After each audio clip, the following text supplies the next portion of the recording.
Hello, it is Tis. Good day. Good afternoon, good evening. I hope all are well. I hope all are safe.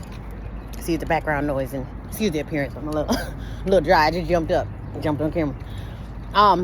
But I do want to speak a little bit on our the issues from within, and then the issues from without, and who's worth fixing. You see what I'm saying? So, cause I just listened to a young lady. She was pretty much saying that she pretty much tired of American niggers.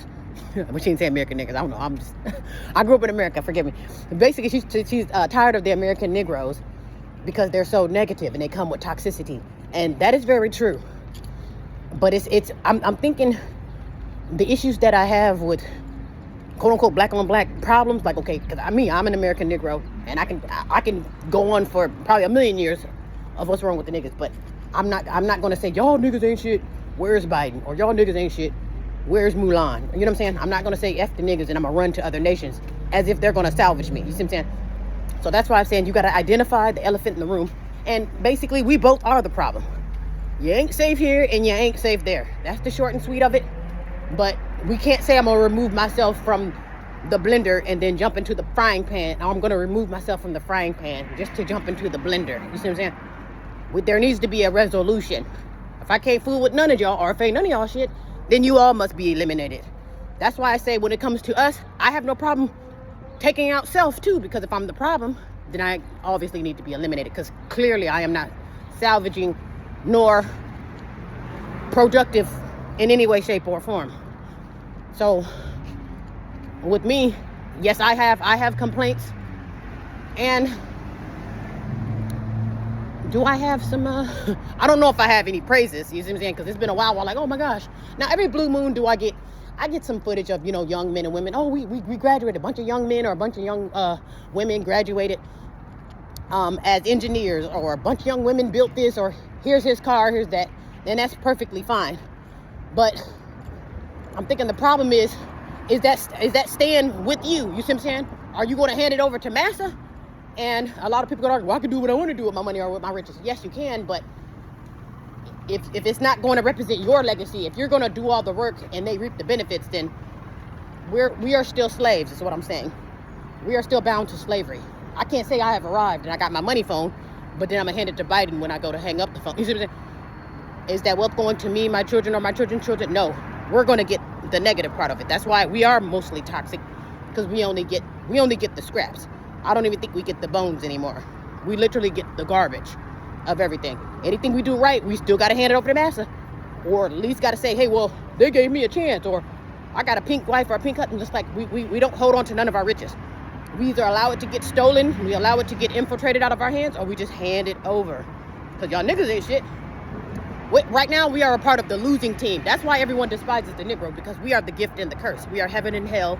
And it just depends on, maybe it depends on the day, or depends on the year, or hell, maybe even depends on the invention, as far as how we would manifest as far as in the world, How are we showing up in the world? Are we showing up as the winners or the losers? And we are,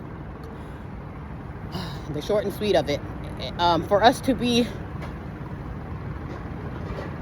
the first people, the creators of this and that, the influence, the inspiration, the one who's still from, or the one who's back to you to feel like something, or the one to kick in the head, we are the losers in the world. We are, collectively. I don't want to blame it just on American niggers or niggas in general, but we are part of the losing team. Because again, we can have this and that, we can have our businesses and this and that, but it's not ours collective as far as a community. When we have business, that's her business. You see what I'm saying? Just like the turkey leg hut, they're doing great, but they don't really represent us, because like I say, all it takes is for their neighbors, like pretty much the other pink vendors, to hate on them, because they get flagged, or they get not necessarily rated, or they get audited or something like that almost every month or every year, because of their competitions are hating. You see what I'm saying? They're booming, but it's like when we're booming, we got to get brought down a peg. You see what I'm saying? And again, that's not just the turkey leg hut, or quote unquote black owned business, don't represent black people. That's just, we're individualized. I'm not gonna say I got it and you do, so do you. No, I got it. You ain't shit. Here's my money phone. Y'all niggas broke. You see what I'm saying? So we are very toxic. That's for damn sure. Very toxic. That's for damn sure. So I'm thinking with us, our loyalty Loyalty is nowhere on the menu when it comes to us. Because again, when we have our success, we will throw it in your face, but then we will uplift people who don't need help. We're in critical condition in critical times.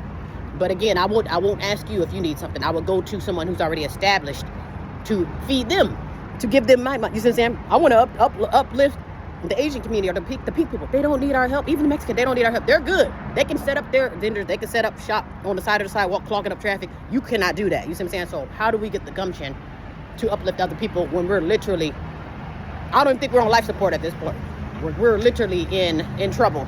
But yet we still want to pull our mask to the side, our breathing, need anything else to help other people while we're literally dying as we speak. So I would say the solution is to stop what you're doing and to focus on self. Like, what can I do to build myself up or to make myself a better person than what I was yesterday, and to elevate as far as coming through and for unity, letting go of the stuff that's not giving me any nutritional value or not giving me any growth. Yeah, so I thought I'd mention that, and that's just why it's important. There's nothing wrong with letting go of this and that, and don't say, oh, that's my coworker, or that's my mom, my sibling, this and that. If they're toxic, if they're not giving you any nutritional value, let them go.